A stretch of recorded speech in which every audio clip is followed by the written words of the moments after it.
So I'm going to introduce another one of our brain survival systems today, and that is the motivation reward pathway. So in this pathway, the neurons there, they release a neurotransmitter called dopamine. And when dopamine is released, it puts you in seek and find mode. It gives you the energy, the motivation, the focus to go and get the reward. So if you think back to something that you really, really wanted and how laser focused you were on getting that reward and how you automatically just had the energy and the focus and the motivation for it, that was your dopamine system. And so this was a survival system. This is what helped our ancestors survive. When they would go and find new watering holes or go and find food sources or shelter, it was the dopamine, the motivation reward pathway that gave them the focus, the motivation, the energy to go and get the reward. But we have convinced ourselves that this pathway is seek and find and be satisfied. But that's not what it was designed to do. It's seek and find again and again and again. So when our ancestors would go out and look for a new watering hole, it wasn't just to be satisfied with one watering hole. What if the next day you go there and it's dried up, or there's some alligators, or there's some hippopotamuses there and you can't get to the watering hole? Go and find other watering holes. Go and find other food sources. Go and find other shelters, just in case. This was a survival, this was our brain's way of keeping us alive. So in the 21st century, where most of us are surviving, right? We're not having to go out and forage for our food or watering holes or shelter on a daily basis. We have instead taken this system and we use it to accumulate. So I'll give you a few examples of how this works. Let's say you have an event coming up and you want to go shopping to buy a new outfit.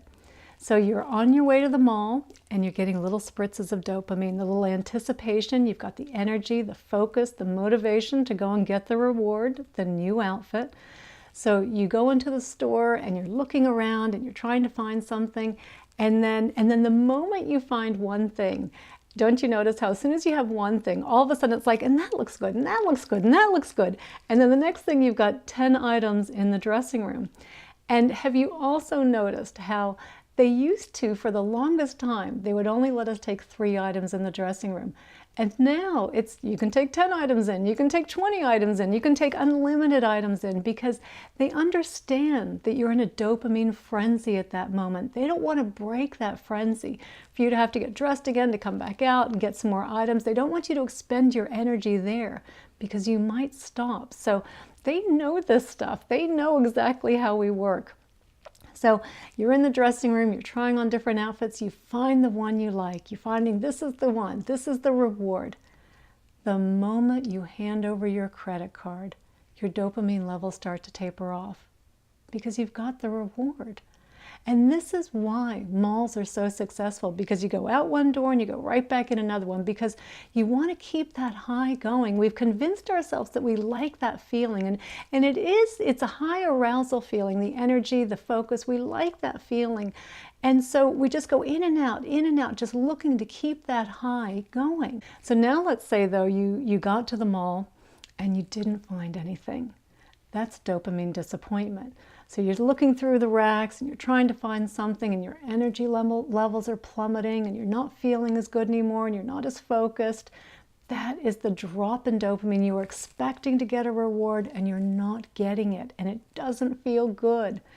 And that's the time when you turn to your friends and you say, let's go to the food court. Let's go and get something to eat. Let's get a sugary or a fatty snack, something that can increase our dopamine levels again. Because sugar and fat are high value rewards in the natural world. So if we can go and get a Cinnabon or go get some French fries or have pizza, we can get our dopamine levels back up again and then continue on for the search.